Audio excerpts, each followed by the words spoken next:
इधर आदमपुर उपचुनाव में बीजेपी ने अपनी पूरी ताकत झोंक दी है। बड़ी खबर आपको बता दें, बीजेपी प्रदेश अध्यक्ष ओपी धनखड़ करेंगे चुनावी प्रचार। जेपी दलाल भी उनके साथ मौजूद होंगे। भव्य बिश्नोई के समर्थन में प्रचार किया जाएगा। देवेंद्र बबली भी बीजेपी प्रत्याशी के समर्थन में जनसभा करेंगे। राज्य मंत्री आपको बता दें कि कमलेश भी मौजूद होंगे, कमलेश जांडा भी मौजूद होंगे, वो भी चुनाव प्रचार में कूदेंगी। आदमपुर में जनसभा की जानी है। तो तमाम जो दिग्गज हैं प्रदेश के, वो दिग्गज अपनी कमर कस रहे हैं बीजेपी की। और इसी के साथ साथ आपको बता दें कि भव्य बिश्नोई के समर्थन में प्रचार प्रसार किया जाएगा। न सिर्फ प्रदेश के ताकतवर नेता जो बीजेपी के हैं वो प्रचार प्रसार में जुटेंगे, बल्कि राष्ट्रीय नेता भी यहां पर सामने आएंगे जो कि भव्य बिश्नोई के समर्थन में प्रचार प्रसार करेंगे।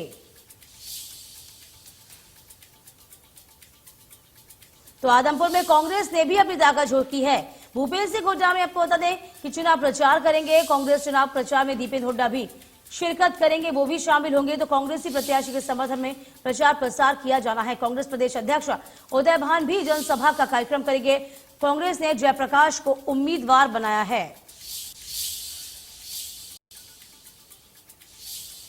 तो आदमपुर में कांग्रेस ने भी अपनी पूरी ताकत झोंक दी है। भूपेंद्र सिंह हुड्डा कांग्रेस चुनाव प्रचार अभियान में जुटे हुए हैं। देवेंद्र हुड्डा भी कांग्रेसी प्रत्याशी के समर्थन में जनसभा करेंगे। प्रचार प्रसार में बीजेपी और कांग्रेस दोनों ही पार्टियां जुट चुकी हैं। प्रदेश के न सिर्फ दिग्गज नेता सामने होंगे, बल्कि आपको बता दें राष्ट्रीय नेता भी शिरकत करेंगे, जनसभा करेंगे बीजेपी के। इसी के साथ साथ कांग्रेस की भी पूरी ताकत यहां पर झोंकती हुई नजर आई है। जहां दीपेंद्र हुड्डा प्रचार प्रसार में जुटेंगे, भूपेंद्र हुड्डा भी उनके साथ मौजूद होंगे।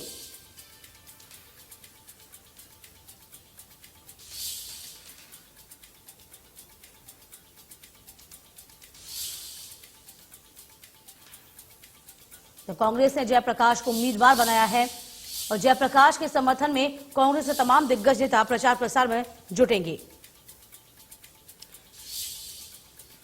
तमाम जानकारी के साथ हमारे संवाददाता दीपक शर्मा इस वक्त हमारे ब्यूरो चीफ सीधे तौर पर जुड़े हुए हैं। दीपक, देखिए, आदमपुर उपचुनाव का समय जैसे जैसे नजदीक आता जा रहा है, वैसे वैसे बीजेपी, कांग्रेस सभी ने अपनी ताल ठोकना शुरू कर दी है।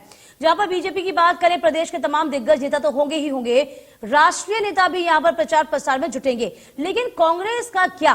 कांग्रेस यहां पर संगठन भी नहीं है। कांग्रेस के तो डबल चुनौती हो जाएगी। दीपक,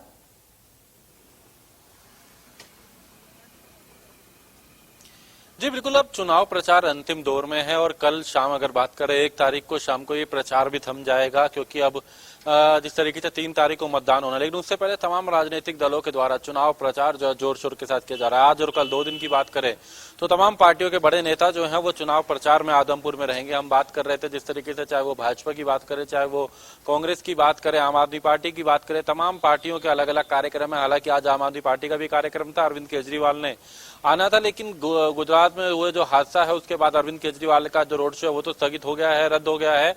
लेकिन फिलहाल अन्य दलों की बात करें तो कांग्रेस से आज भूपेंद्र सिंह हुड्डा, दीपेंद्र हुड्डा, उदय भान, कुलदीप शर्मा, कैप्टन अजय यादव, तमाम जो नेता हैं वो जयप्रकाश के समर्थन में चुनाव प्रचार में लगे हुए हैं।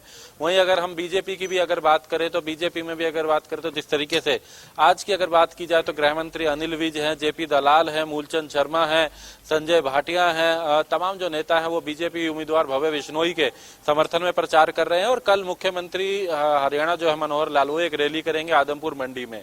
तो इसी तरीके से क्योंकि अब चुनाव प्रचार अंतिम दौर में है तो तमाम जो नेता है वो चुनाव प्रचार में जो है जुटे हुए हैं इस अंतिम दौर में। और ऐसे में सबसे बड़ी चुनौती भी यही है क्योंकि मुकाबला कांग्रेस और बीजेपी के बीच में है। आज अगर बात करें बीजेपी के जो उम्मीदवार भव्य बिश्नोई के समर्थन में दुष्यंत चौटाला भी जो है वो भी आ रहे हैं बालसमंद गांव में, वो भी एक जनसभा को संबोधित करेंगे।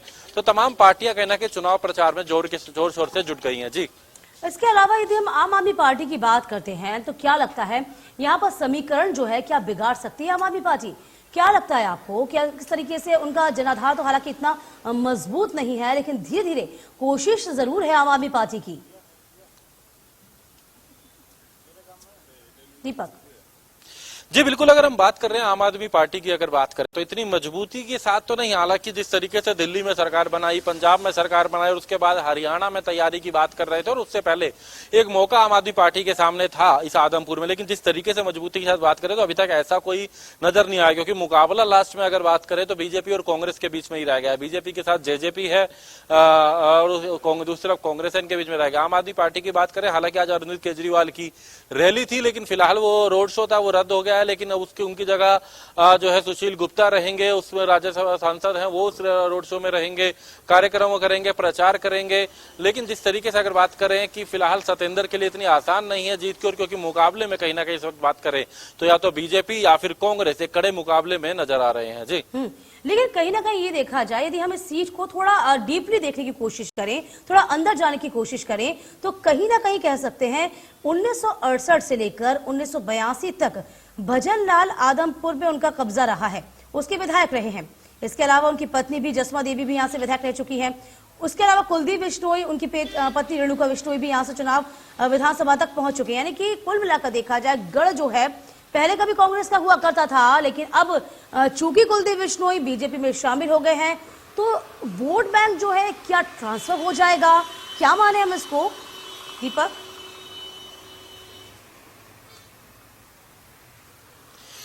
जी बिल्कुल, क्योंकि इसमें कोई दो राय नहीं है कि आदमपुर मंडी या आदमपुर शहर की बात की जाए, वो भजन लाल का गढ़ कहा जाता है। भजन लाल परिवार का यहाँ दबदबा रहा है। भजन लाल के बेटे कुलदीप बिश्नोई उनके बाद यहाँ पर अगर बात करें विधायक भी रहे, इसी हिसार से उन्होंने लोकसभा का चुनाव भी लड़े, लेकिन वो कांग्रेस भी उसे कह रही है कि अभी इनका गढ़ है। कारण यही था कि भजन लाल कांग्रेस में थे, लेकिन आज कुलदीप बिश्नोई क्योंकि वो भाजपा में आ चुके हैं, तो इसमें कोई दो राय नहीं, कुछ वोटर जरूर आया होगा, लेकिन वो कितना आया, कांग्रेस से कितने लोगों को साथ जोड़ पाए, ये 3 तारीख को जो मतदाता है वो अपन तय करेंगे, अपने जो मत से, अपने वोट से तय करेंगे।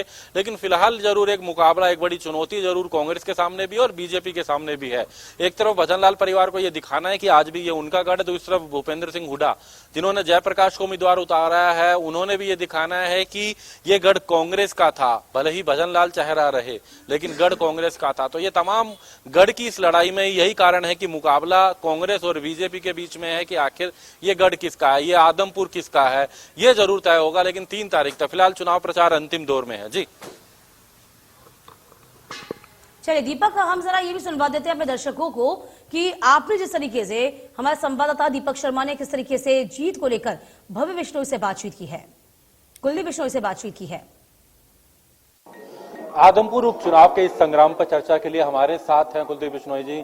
किस तरीके से अब चुनाव का माहौल, क्योंकि अब प्रचार भी अंतिम दौर में है, हमने देखा किस तरीके से तमाम जगहों पर आप भी दौरा कर रहे हैं, बीजेपी के तमाम नेता हैं, क्या कहेंगे? देखिए, बहुत जबरदस्त माहौल है और जितने वोट से मैं जीता था उससे कहीं बड़े मार्जिन से भव्य जीतेगा, इतना जबरदस्त संतुष्टि है मुझे। या हम जो चुनावी माहौल देख रहे हैं, विपक्ष की बात करें, विपक्ष का मतलब वो कांग्रेस की भी बात कर रहे हैं, हम मुख्यतः अगर बात करें तो उनका कहना है कि लोग नाराज हैं इन 8 सालों से भी और इसके अलावा आपसे भी, इसलिए उनके पक्ष में उनका कहना समर्थन जा रहा है। मुंगेरी लाल के हसीन सपने हैं, मुझसे कोई नाराज हो सकता है पर खिलाफ नहीं हो सकता। नाराजगी भाई भाई की, बाप बेटे की होती है, खिलाफ दुश्मन की होती है, और मैं आदमपुर हल्के का भजन परिवार दुश्मन नहीं हो सकता।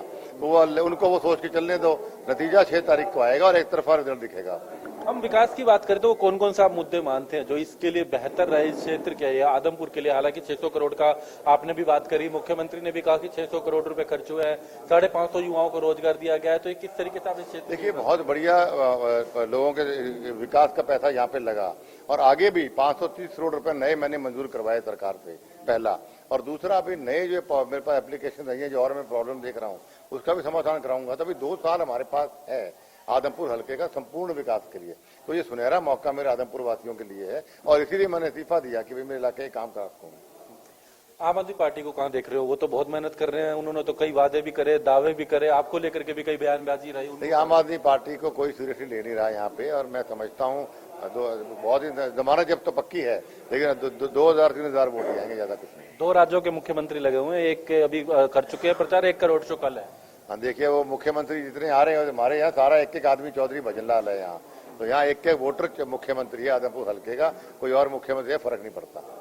फिलहाल अगर हम बात करें इस क्षेत्र को लेकर के, लगातार जो बातें थी हम जिससे बात कर रहे हैं, आगे की सोच किस तरीके से देखते हैं इस आदमपुर को लेकर के, अगर हम बात करें? देखिए, आदमपुर हल्के में विकास 350 करोड़ रुपए तो मैंने व्यक्तिगत लगवाया है मुख्यमंत्री से बात करके पिछले 2.5 साल में। लेकिन मेरी सोच है कि जो चौधरी भजनलाल जी के समय जिस प्रकार विकास होता था, मैं वैसा विकास करवाना चाहता हूँ। वही मेरी प्राथमिकता रहेगी। चाहे बड़े कोई हॉस्पिटल लाएं या बड़े कोई प्रोजेक्ट लेके आए, यहाँ पे प्राथमिकता होगी आदमपुर हल्के में खूब विकास और विकास दिखे। क्या कारण मानते हैं कि कांग्रेस के अधिकतर नेताओं की बात करें, रणदीप सुरजेवाला, कुमारी शैलजा, किरण चौधरी, ये तमाम लोग यहाँ पर नहीं आ रहे हैं। भूपेंद्र सिंह हुड्डा कह रहे हैं हम अकेले ही ये मोर्चा फिलहाल मजबूत कर रहे हैं। देखिए, जो व्यक्ति अपने नेताओं को नहीं इकट्ठा रख सका, वो वोटरों का इकट्ठा रखेगा। और रणदीप सुरजेवाला जी, किरण चौधरी जी, शैलजा जी, कैप्टन अजय सिंह यादव, ये अच्छे वरिष्ठ नेता हैं। तो उनको अगर ये आप दरकिनार करके बैठे, विवेक बंसल जी, मैं समझता हूँ, मैं कांग्रेस में रहा तो अगर कितने प्रभारियों ने नीचे काम किया, जो विवेक बंसल जी प्रकार के प्रभारी थे, बेहतरीन प्रभारी थे। इन लोगों को इसने तंग करके एरोगेंस में, मरोड़ में, अपने बेटे पुत्र मोह में ये सब वो खत्म करना चाहता है। कांग्रेस खत्म हो गई है। प्रभारी तो यहाँ पर स्टार प्रचारकों में भी नहीं है। इसलिए मैं कह रहा हूँ कि जो पुत्र मोह में इतना अंध धृतराष्ट्र बन गया है, वो कांग्रेस का पतन निश्चित है। हम एक लास्ट में और बात, आप कह रहे हो कि आपसे ज्यादा अंतर रहेगा, 30,000 तक आप पहुंचे। अब आप किस तरीके की उम्मीदें कर रहे हो इस क्षेत्र को लेकर के अगर बात करें तो कितना सपोर्ट है कि लास्ट में फिर वही बात जानना। देखिए, मैं चौधरी भजनलाल जी के साधारण कार्यकर्ता से लेकर मैं उनका इलेक्शन एजेंट तक रहा हूं और 34 साल का मेरा एक्सपीरियंस है एक्टिव पॉलिटिक्स का। तो मैंने अपने जीवन में कभी इस प्रकार का माहौल नहीं देखा जो उत्साह और जोश मैं आज लोगों का देख रहा हूँ। उसी दावे से मैं कह रहा हूँ कि 30,000 से कहीं ज्यादा भव्य की जीत होगी। तो 30,000 से कहीं ज्यादा जीत होगी भव्य की, और भव्य जीत की बात की जा रही है। और ऐसे में उन्होंने कहा है कि कहीं ना कहीं भूपेंद्र सिंह हुड्डा, जिन्होंने अपने पुत्र मोह में चाहे पार्टी के अन्य नेताओं को दरकिनार करा, इस क्षेत्र के साथ अनदेखी करी, उनका कहना है कि ये आरोप लगा, उनको धृतराष्ट्र शब्द का उपयोग किया गया भूपेंद्र सिंह हुड्डा के लिए। उनका कहना है कि भूपेंद्र सिंह हुड्डा की यही कार्यशैली है जो और मजबूती कुलदीप बिश्नोई को, भव्य बिश्नोई को और खासकर बीजेपी सरकार को दे रही है। हिसार से कैमरामैन दिनेश के साथ दीपक शर्मा, इंडिया।